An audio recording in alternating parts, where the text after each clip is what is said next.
In the year 215 of the Fifth Age, the Third Slimeth-Dratzenberg War had ended after the signing of the Treaty of Vika. Slimeth, the empire of the elf-blooded humans, was no longer at war with their feline adversaries, the Dratzenbergians. Instead, they chose to focus on their overseas empire. One quasi-vassal state of Slimeth is the Pelagus Archipelago, home of many aquatic humanoid species such as the Tea. While Pelagus does have a king, he's in the pocket of the Silver Shore Trading Company, the largest corporate entity in Slimeth, and perhaps the known world.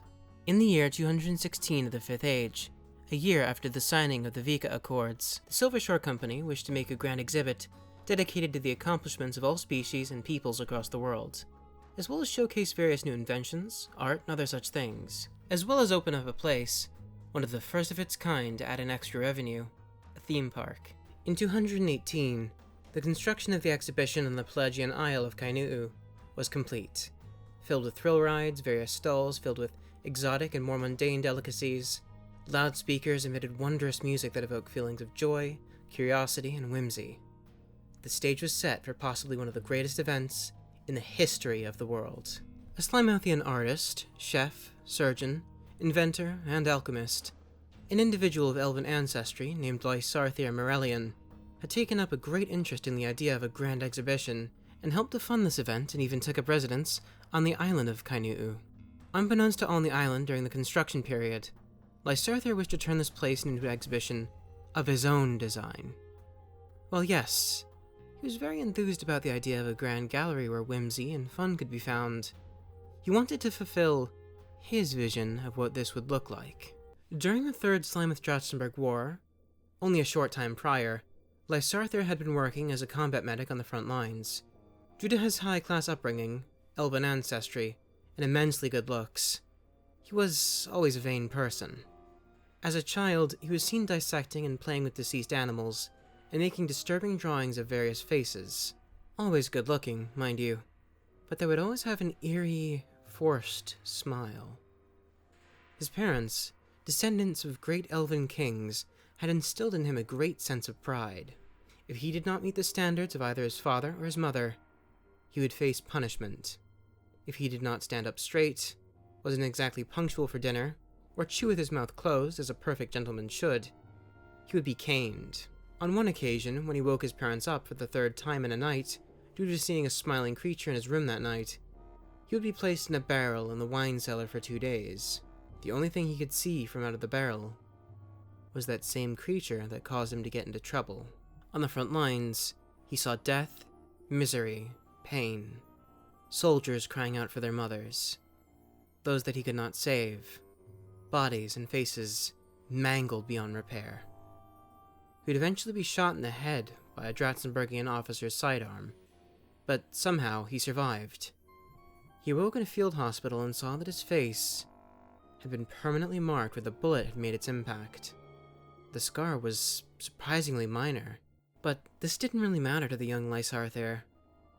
As soon as he saw the scar, something inside the man's already fragile psyche had shattered.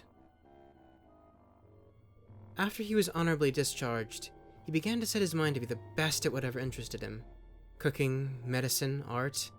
His work in those fields and dedication to perfection had gained him many admirers, eventually making him a worldwide celebrity. Despite his seemingly fractured mental state, it seemed as if he was doing well for himself. However, nothing was as it really seemed. At night, he'd spend hours looking into a mirror at the scar he'd acquired.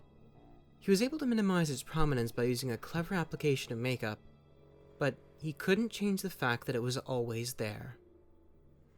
The same creature from his childhood would come back, and without moving its mouth, it would speak for the first time in a combination of voices, notably his mother, father, and commanding officers' voices. It would berate him and convince him that he could never be perfect after the injury he had sustained, that even if the whole world loved him, he'd never be able to love himself. The creature would convince him that he could make others perfect, use the flesh, blood, sinew, and bones of individuals to turn them into the truest expressions of perfection. He couldn't be perfect, but his work could make perfection. After arriving on Kainuu and during the process of overseeing the project and construction of the exhibition, he would kidnap, torture, and twist many workers and civilians to do his bidding. He would bribe many Silvershore Company officials to stay away from his residence, to cover up what was really going on. Unbeknownst even to those that he bribed, he would conduct experiments on his victims, permanently fixing their faces into different twisted expressions and bending their wills to his own, using a mix of chemicals, Yettlmaic magic, and surgical procedures. It is said that about 250 people would go missing on the island during the construction of the exhibition. On the 7th and final day of the exhibition, Lysarthir would make a speech, and at the end of the speech, his brainwashed minions would burst forth from hidden areas around the island, dragging many of the exhibit goers into places where more of the mad polymath servants could be made. Many would escape on lifeboats, others would drown while escaping or be killed or caught by the things.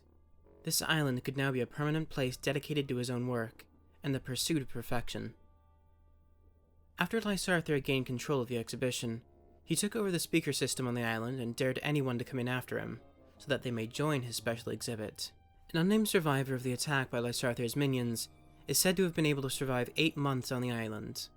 He would leave caches of supplies and weapons for those that would find themselves in the island, as well as recorded utterance boxes explaining who he is, and how best to defeat the creatures created by Lysarthir. Before this individual was captured by Lysarthir, he was able to send a telegraph out explaining to anyone who may be picking up the signal that he was still alive, and how Lysarthir and his victims had twisted the very island to the mad genius's view of perfection. The famous group of mercenaries in the employ of the Silvershore Trading Company, known as Wyvern Detachment, were stopping in Pelagus in search of an ancient manuscript. The king of Pelagus, hearing about the various adventures this group had been on in the wildlands in Ermilia, knew he had the right people to clear out the island and put a stop to Lysarthir's madness. The group's new leader, a young man by the name of Volvereth Tyvan, would accept the mission, and he and his compatriots would ride their steamboat, the Errant Tigress, to Kainuu. Little did the group know, they wouldn't come out of this place the same.